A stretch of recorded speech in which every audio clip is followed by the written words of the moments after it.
What's going on, guys? I'm Zach from the Lumios Post, where we talk about all things Pokemon, and today we are talking about the starters of Pokemon Scarlet and Pokemon Violet. That is Fuecoco, Sprigatito, and Quaxly. So specifically, we're going to talk about how these starters relate to Spain/Portugal, which is obviously where Pokemon Scarlet and Violet are based off of. The region that they're in is based off of the Iberian Peninsula, which is Spain and Portugal. So how exactly do these three starter Pokemon fit into this? Well, first we're going to begin with Sprigatito. Sprigatito is kind of the easy here. Sprigatito has a lot of inspirations from the Iberian Lynx, which, you guessed it, is found in Iberia. And that's obviously where a lot of it is coming from. Moving on to Fuecoco. Fuecoco is based off of a crocodile. Now, this is where it gets difficult. You see, there are no crocodiles in Spain at all. Like, they don't live there. There aren't any crocodiles there. But it's a crocodile, not an alligator. It's called the Fire Croc Pokemon, so it's a crocodile. However, just below Spain is the continent of Africa, which not only has crocodiles, but has some giant freaking crocodiles called Nile crocodiles. And in freak events, Spain has actually dealt with some of these. There have been cases in the past where Nile crocodiles have been spotted in Spain. They're not native to the area. They're just kind of fluke cases. Like, they're almost like seeing Bigfoot in Spain. But it's just, they are found there. So that could be where Fuecoco is getting that. It's also clear that Fuecoco takes inspiration from a pepper. Peppers are really big in Spanish cuisine and in Spanish vegetation, as well as playing an important role in South American vegetation, which, of course, Spain and Portugal had colonized a lot of South America. In fact, like all of South America was colonized by Spain and Portugal in the past. That's why most of the countries there today, their native language are either Spanish or Portuguese. And you could even make the argument that Fuecoco is partly inspired by a Day of the Dead mask. Like, you see, it looks kind of similar to a skull. Day of the Dead is a celebration in Mexico, celebrating the dead and specifically one's ancestors. And this could be a reference to that because, again, Mexico, part of Central America, was colonized by Spain. That's why the national language of Mexico is Spanish.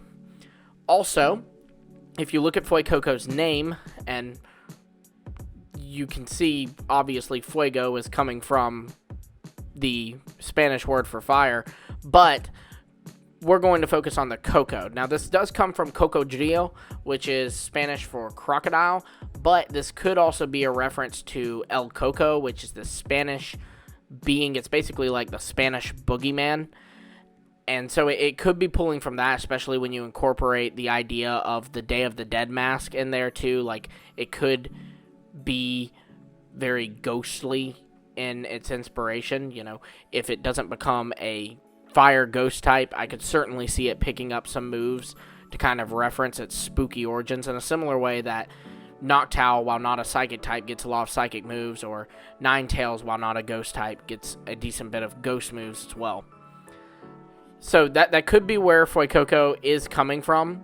I definitely think it is. Now, I think that we'll kind of know if the El Coco thing is where that's coming from as it goes on. And also, it could take inspiration from a ghost pepper specifically, further adding to the ghost thing. But we're not here to speculate. We're here to talk about the facts. But I do think that those could be a part of Fuecoco's origin.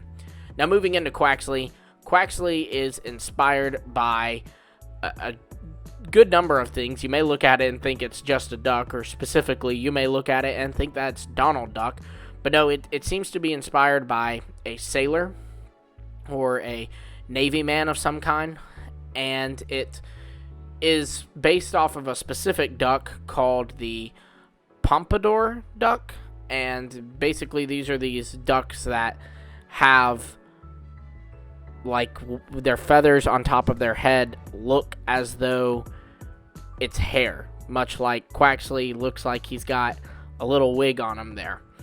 He also has blue feet, which could be a reference to the blue-footed booby. Yeah, get your laughs out.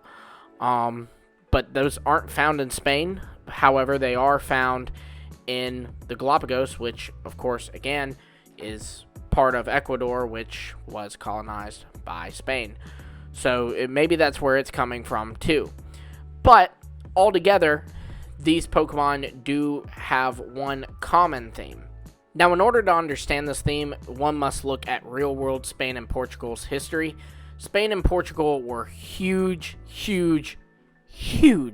players at the Age of Exploration, which was a time period where Europe was just finding new routes and finding the New World, which would later become known as the North American, South American continents, and just all kinds of things. It was a big period for globalization. It was a big period for trade.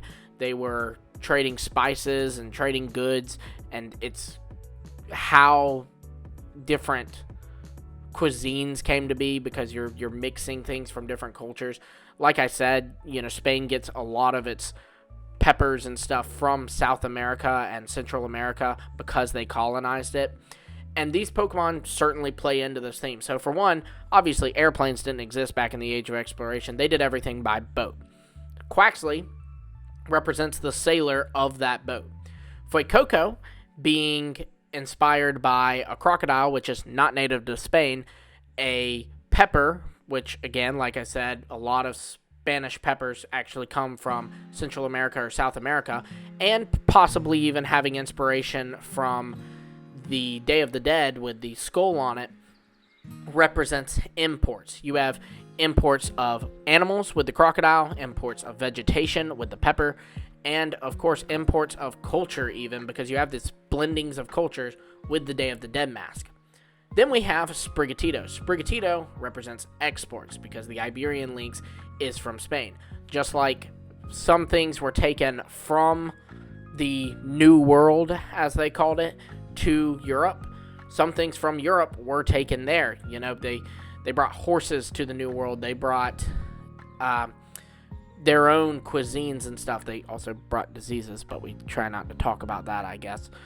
But these three represent the Age of Exploration. And I think that these further tie into Scarlet and Violet because Scarlet and Violet are the first open world games. And so these are the first games where you can freely explore. And what better way to do that than with Pokemon by your side that represent the Age of Exploration? Well, there you have it, guys. Those are what the starters, Quaxly, Fuecoco, and Sprigatito, are represented with and what they mean for this region and for these games, and why these specific animals and things were picked for these games. Hopefully this makes sense, and of course, as we get their evolutions, we'll see more things about these Pokemon. I really wanted to break them down because I think this may be the most well-thought starter trio in terms of its relation to the real-world area and even the actual game's themes, and I just had to share it with you all. Be sure to like, subscribe, and hit the bell for notifications because we do talk about all things Pokemon here. We'll be breaking down other new Pokemon as we see them and what they represent in Spain and Portugal, or where they're coming from, why they're here. You don't want to miss it, so again, like, subscribe, and the bell. Hit it. It does a fun little thing where it's then like colored in. It's really cool. But yeah, definitely check that out. Until next time, I will see all of you later.